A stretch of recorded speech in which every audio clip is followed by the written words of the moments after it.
안녕하세요, TJ입니다. 오늘 오전에 급하게 쌤, 저 지금 급합니다 라고 연락을 받고 이 주제 괜찮겠다 라고 생각이 들어서 카메라를 좀 켜게 됐습니다. 사실 이런 상황이 생각보다 정말 많이 일어나고 저도 실제로도 너무 많이 봤거든요. 한 학생이 졸업 후에 이제 여러 기업에 동시에 지원을 했는데 지난주에 이제 한 곳에서 먼저 합격해서 첫 출근을 했습니다.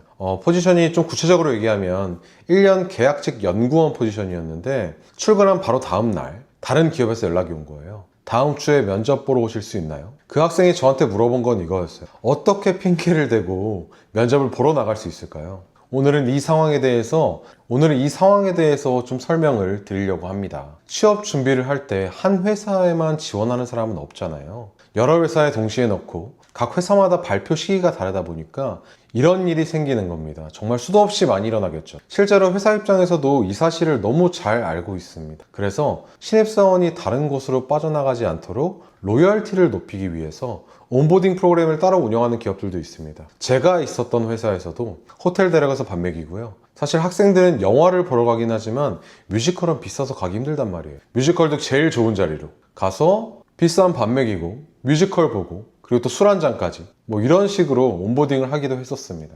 이런 상황이 생기는 건 취업시장의 구조적인 현실입니다. 자책할 필요도 없고요. 어떻게 대처해야 될지만 잘 생각해 보면 좋을 것 같습니다. 결론부터 얘기하면 면접은 당연히 가야 합니다. 지금 다니는 곳은 1년 계약직입니다. 실적이 좋으면 연장이 될 수도 있지만 1년 뒤가 어떻게 될지는 아무도 모릅니다. 본인의 커리어는 본인이 챙겨야 되겠죠. 그리고 합격이 보장된 게 아니더라도 면접 경험 자체가 이 친구한테는 당연히 큰 자산이 될 겁니다. 그 1년 계약직이 최종 목적지가 아니었잖아요. 면접은 볼수록 어떤 질문에 흔들리는지, 어떻게 답해야 하는지가 쌓일 수밖에 없습니다. 이 경험이 다음 면접을, 그리고 최종 목표인 정규직 입사를 더 가깝게 만들어주는 역할을 할 겁니다. 현재 직장에 미안한 마음이 드는 건 당연하겠지만 당연히 내 커리어가 훨씬 더 중요하겠죠. 그러면 어떻게 자리를 비울 거냐? 여기서 한 가지 분명하게 해야 될 부분이 있습니다. 다른 회사 면접 보러 간다고 직접 말하는 건 저는 개인적으로는 안 된다고 생각합니다. 전공법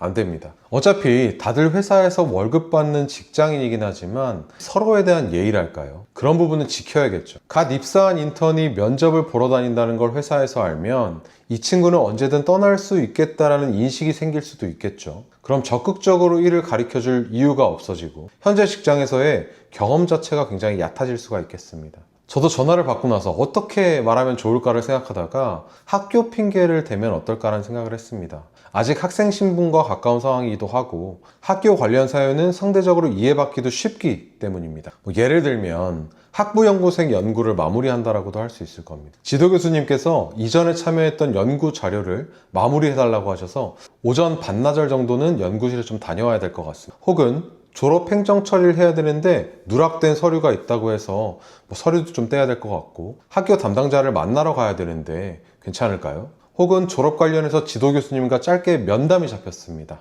라고 얘기하면 어떨까라는 생각이 들었습니다. 포인트는 이겁니다.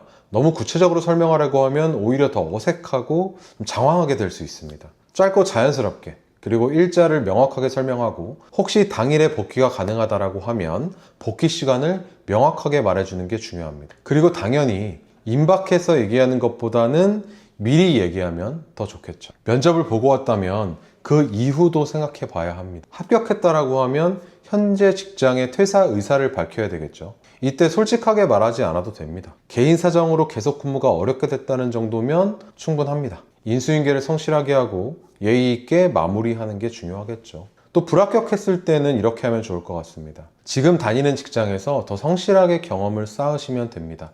1년 계약직이라도 그 안에서 사실 얼마나 많이 배우냐가 다음 취업 때 큰 차이를 만들 수 있을 겁니다. 그리고 또 다른 기업에서 연락이 오면 같은 방식으로 대응해 볼 수가 있겠죠. 오늘 얘기한 상황 정말 많은 분들이 겪습니다. 심지어는 입사한 회사의 신입사원 연수를 받는 기간 동안에 퇴사를 하는 경우도 굉장히 많습니다. 학생들이 이런 경우는 많지 않다 보니까 혼자 고민하는 경우도 정말 많이 있는 것 같아요. 이 영상이 그 고민을 덜어주는데 조금은 도움이 됐으면 좋겠고요. 결론은 뭐다? 회사에 미안한 건 잠깐이다. 결국 나한테 중요한 건 나의 커리어다 라고 생각을 해주셨으면 좋겠습니다. 오늘도 시청 감사하고요. 좋아요, 구독 부탁드립니다. 다음에 뵙겠습니다.